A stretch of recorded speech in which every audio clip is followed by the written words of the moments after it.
Bom dia, vamos iniciar nossa aula de língua portuguesa. Nós vamos hoje estudar as páginas 21, 22 e 23 do livro didático e nós vamos iniciar com a página 21 na seção Palavras de cá para lá.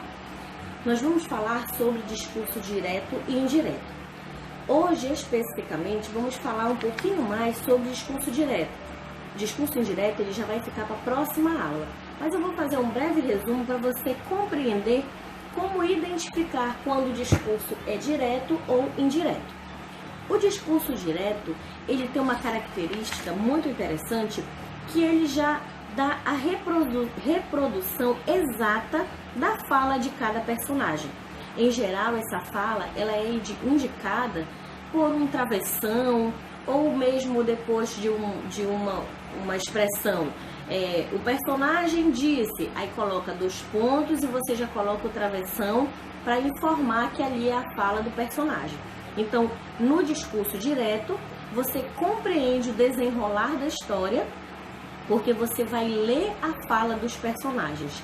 Quando é discurso indireto, você descobre o desenrolar da história pela forma que o narrador conta. O narrador vai estar contando o que aconteceu, mas não vai ter expressada ali como que foi a fala reproduzida, corretamente a fala de cada personagem. Por exemplo, pode acontecer em uma frase eu falar assim, o aluno foi jogar bola e caiu. Você vai compreender a mensagem. Ou pode ser que o aluno fale diretamente em um texto, coloque o travessão e escreva, eu fui jogar bola e caí. Então, quando você está falando, o próprio personagem está falando, usando esse travessão no início, ele está usando o recurso de discurso direto. Quando a fala é reproduzida apenas através da contação da história, ele está usando o recurso de discurso indireto. Então, nós vamos ver isso detalhadamente aqui nas nossas páginas 21, 22 e 23. A questão número 1, ela nos mostra o seguinte, ele pede para nós relermos o trecho da lenda Como Surgiu a Noite. Observe que tem os travessões e as falas dos personagens. Dê-me um pouco da noite, só um pouco, por favor, pediu ela à cobra grande. Não aguento mais. Como não anoitece, estou sempre acordada, mas preciso descansar, suplicou a árvore, quase caindo. E uma outra fala que diz assim, não posso fazer nada, respondeu a cobra grande. Que sinal de pontuação inicia a fala dos personagens? Você vai responder na letra A marcando com um X. Se a fala de cada personagem está indicada por 2 pontos, por travessão ou por aspas. Letra B, você vai sublinhar, passar um risquinho embaixo, as falas dos personagens conforme a legenda. A fala da árvore, você vai sublinhar de verde. A fala da cobra grande, você vai passar aí o lilás ou o roxo, E o narrador, a fala do narrador, você vai sublinhar de vermelho, tá? Preste bem atenção para você conseguir discernir exatamente a fala de cada personagem. Na letra C, você vai relacionar os verbos, não esqueça que o verbo é sempre uma ação, e você vai relacionar os verbos que indicam as falas dos personagens com os seus significados, tá? Então, na letra A, ele tem aí a palavrinha pediu, na letra B, suplicou e na letra C, respondeu. Esse verbo, ele está relacionado a quê? Pediu, por exemplo, está relacionado a dizer algo em resposta, está relacionado a pedir com humildade e implorar ou está relacionado o mesmo que solicitar? Então, você vai relacionar os verbos a essas ações e vai relacionar com as letras A, B e C corretamente.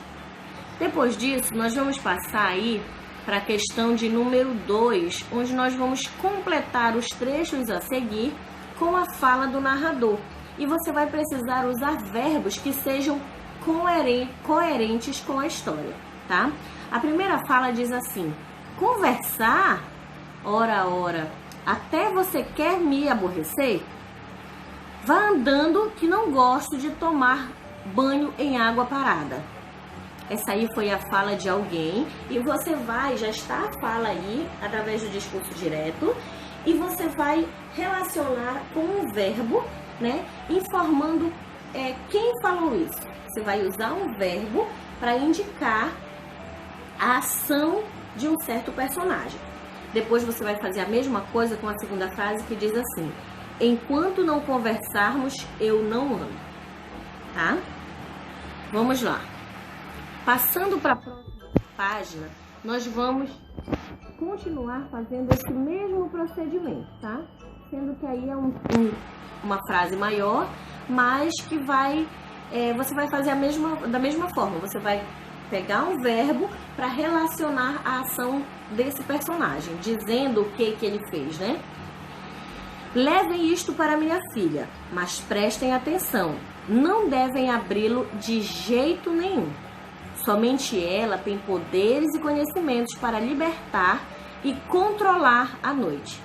Se vocês a libertarem, ficará a noite para sempre e não conseguirão encontrar nem o caminho de volta. Aí você relaciona o verbo e conta pra gente o que foi que aconteceu. E aí vamos ver a definição do que é um discurso direto. Discurso direto em uma história, alguns personagens realizam ações. As conversas entre eles são apresentadas ao leitor por meio de discurso direto ou indireto. Observem isso que é muito importante. Quando há a reprodução exata da fala do personagem, dizemos que o discurso é direto. Nesse caso, a fala é indicada por um travessão ou pelo uso de aspas. Observe. Inicia a frase com um travessão e tem a fala: vamos abrir? Não pode haver nada de mal. Vamos encostar a canoa e fazer uma fogueira para derreter o breu que tampa o buraquinho do caroço. Então aí você consegue identificar que o discurso direto, ele vem sempre iniciado ou por um travessão ou mesmo a fala toda está entre aspas, tá? Então quando você vê um texto que ele tiver um travessão, que ele tiver aspas, você já vai conseguir identificar que essa parte do texto está relacionado a um discurso direto, a fala direta de um dos personagens. Baseado nisso, vamos lá para a questão de número 3, que pede para que nós façamos a releitura de um novo trecho do texto de Como Surgiu a Noite. O trecho é assim: vamos falar com a cobra grande. A filha dela nos mandou buscar à noite. Como é um pedido da própria filha, acho que ela vai atender, disse um dos irmãos. Aí aqui você vai fazer o mesmo processo da questão anterior, onde você vai sublinhar as falas conforme a legenda. De verde você vai sublinhar a fala dos personagens e de lilás, de roxo, você vai sublinhar a fala do narrador. Na letra B, ele pede para você identificar qual é o verbo utilizado pelo narrador para indicar a fala do personagem. Esse verbo é aquele que depois da fala do personagem, ele vem dizendo, né? Falou, o personagem disse, cantou, chamou, né? Então ele sempre vai informando a ação do personagem através do verbo. E na letra C, você vai reescrever esse trecho substituindo o verbo da fala do narrador por outro verbo que tenha o mesmo sentido e não vá alterar o sentido dessa frase, tá bom? Agora nós vamos para a página 23, onde nós vamos estar dando continuidade a essa atividade. Na questão da letra D, ele pergunta que sinal de pontuação foi utilizado para separar a fala direta do personagem da fala do narrador. Aí também é bem simples, basta você olhar a fala, ver qual é o sinal. Temos um sinal que está representando, indicando o início da fala do personagem, e temos aí também um sinal que vai estar separando a fala do narrador da fala do personagem, tá? Letra E. Que outro sinal de pontuação poderia ser usado nesse trecho sem alterar o sentido? O que você acha? Qual sinal que você colocaria aí para separar a fala do personagem da fala do narrador sem mudar sentido algum? Agora você vai reescrever esse trecho substituindo o travessão por outro sinal de pontuação, tá bom? Lembre-se que esse travessão não é o travessão do início da frase, nós estamos falando da separação da fala do personagem para a fala do narrador, ok? Vamos agora para a questão de número 4, onde nós vamos reler mais um trecho da mesma lenda. Esse trecho diz assim: vendo a luz, os pássaros se puseram a cantar e os animais noturnos silenciaram. Logo depois, os 3 índios chegaram. Eles tentaram explicar o que havia acontecido, mas a filha da cobra grande não deixou sequer que abrissem a boca. Em relação a isso, você vai observar e vai responder: o que será que os indígenas diriam à filha da cobra grande para explicar o que aconteceu? Você vai imaginar essa cena e você vai elaborar em discurso direto a explicação que eles poderiam ter dado a ela. Não esqueçam que é discurso direto, então você vai escrever a fala de cada personagem se justificando por eles terem feito desobedecido e terem tirado a noite de dentro do caroço de Tucumã, tá bom? Na página 23, nós temos também a questão de número 5. Porém, essa questão ela vai ficar para a próxima aula, tá bom? Vamos realizar até aqui a questão de número 4. Vamos finalizar aqui. Você vai realizar todas as atividades, o máximo que você conseguir. Sugiro a você assistir o vídeo durante a realização, porque eu estou explicando questão a questão, vai te ajudar bastante.